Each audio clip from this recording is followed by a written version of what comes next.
Lá no Drops de Jogos eu escrevi um editorial criticando a Folha de São Paulo e a cobertura do Marco Legal dos Games, que a gente está cobrindo, inclusive, bem aqui na Folha Democrata.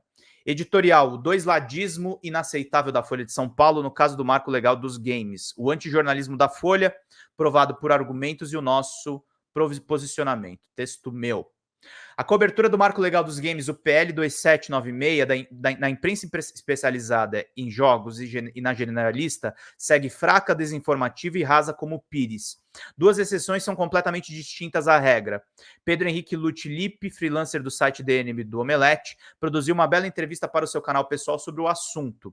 A segunda exceção é da repórter Maria Eduarda Cury, do IGN Brasil, que me entrevistou e trouxe uma informação nova sobre o caso.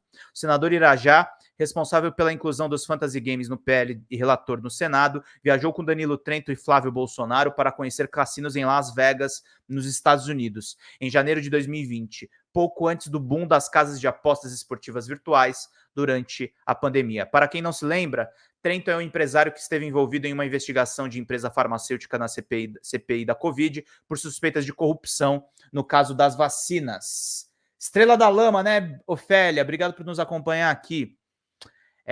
Os três também teriam se encontrado com o falecido Sheldon Adelson, que chegou a financiar a campanha política de Donald Trump e era conhecido como magnata dos cassinos. As exceções não mudam a regra. A Folha de São Paulo dá exemplo de antijornalismo em dois textos. Você pode acessar aqui e aqui. Um texto é escrito por Fernando Rossi Lameiro, diretor de fiscal da Associação Brasileira de Fantasy Sports, a ABFS, defendendo o marco legal dos games, de autoria do deputado Kim Kataguiri do União Brasil, com os tais dos fantasy games. Lameiro não traz essencialmente nenhuma informação nova. Repete uma pesquisa Newzoo, que o setor conhece amplamente, e menciona transações dentro do mercado de esportes. Fantasy games são esportes? Fantasy games são parte do desenvolvimento de games? Não sei responder a vocês. Ele sequer menciona a pesquisa do MIT que aborda Fantasy Games, aquela que foi amplamente repetida em sessão pública no Congresso no dia 20 de setembro. E há um ataque covarde de Lameiro no mesmo texto da Folha de São Paulo. Aprovar o texto da forma que veio da Câmara é essencial, não há espaço para preciosismos sobre pena do projeto retornar para a Câmara, ficar esquecido e o mercado seguir carente de regulamentação. É preciso avançar. Tampouco cabe propor que games possam ter acesso a fundos destinados pela Lei Paulo Gustavo a setores da cultura duramente impactados pela pandemia. Enquanto cinema, teatro e música ficaram vazios com a reclusão das pessoas, os games viveram incrível ascensão. Não é verdade, tá tendo inclusive demissões agora no setor de games. É visão míope, né? Desviar recursos desses setores para os jogos, além de devido, é imoral. Fernando Rossi Lameiro provavelmente é muito mal informado e está sendo incentivado pela BFS a atacar os games que se inserem no setor cultural. Nos Estados Unidos, games são tão próximos de Hollywood que quase tiveram uma greve de artistas similar. A E3 ocorria em Los Angeles, perto dos astros dos filmes. Na Europa, game é tratado como ativo cultural. Para Lameiro é mais fácil cortar os editais públicos que incentivam uma pequena indústria de desenvolvimento de jogos no Brasil, com cerca de 1.000 empresas. Sem mamata da Lei Rouanet, poderia dizer, ele não disse, Lameiro, imitando os argumentos da extrema-direita. O segundo texto é de Rodrigo Terra, presidente da Abra Games, Associação de Devs Nacional. O artigo lembra que 15 associações regionais não aceitam um PL que beneficie apenas os fantasy games. E esses desenvolvedores não reconhecem jogos de aposta como videogame. O texto de Terra resume questões importantes, mas é de se perguntar como está a Folha de São Paulo nesse processo. Ela foi apurar a história para saber qual é a verdade? Jornal com 102 anos, a Folha já não é o maior jornal do Brasil. Perdeu em tiragem para o jornal Globo. Em reportagens recentes sobre o marco legal dos games, não sabe dizer se fantasy games são apostas ou não. Se restringe a reproduzir declarações da BFS de forma protocolar.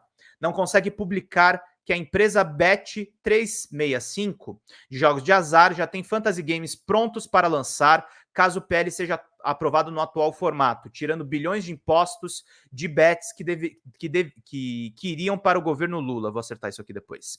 Essa informação foi corretamente apurada e publicada por este Drops de Jogos. Com centenas de repórteres, a Folha não é capaz de fazer um texto dizendo o que realmente está acontecendo no caso do marco legal dos games. Estaria a Folha de São Paulo recebendo algum benefício dessas empresas de fantasy games? Por que seu concorrente, o Estado de São Paulo, também não está cobrindo o caso, meramente reproduzindo a BFS? Será que isso é uma será que é porque as associações de fantasy games têm mais de 3 assessorias atuando na imprensa? São apenas perguntas. O dever do jornalista é fazer as perguntas corretas e obter as respostas verdadeiras. O que não dá para é aturar esse doisladismo e chamar isso de bom jornalismo. Ouvir o outro lado dentro de uma reportagem é uma boa prática jornalística que a Folha de São Paulo popularizou no Brasil, emulando o New York Times. Mas ao dar dois lados de maneira solta, sem ir a campo para apurar, a publicação só faz um desserviço. A verdade continua sendo uma só, como lembra o jornalista Jonathan Foster, que é um professor de jornalismo americano.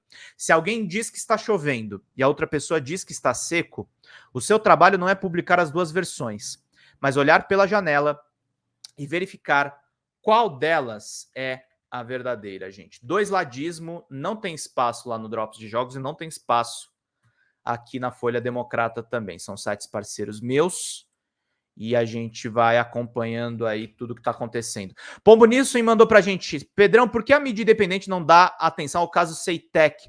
Conversa com o Silvio Luiz, Pedrão, ele é o presidente da Ceitec, Associação Colaboração. Se precisar, te passo o telefone dele. Me manda por e-mail, Pombo, eu trago ele para entrevista aqui na Folha Democrata. Queridos, para a gente poder fechar aqui, eu faço o Pix da Meta, 50 para você entrevistar o Silvio Luiz. Então, faz aí e me manda o contato dele que a gente faz essa entrevista aí, meu querido e minha querida. Vamos lá.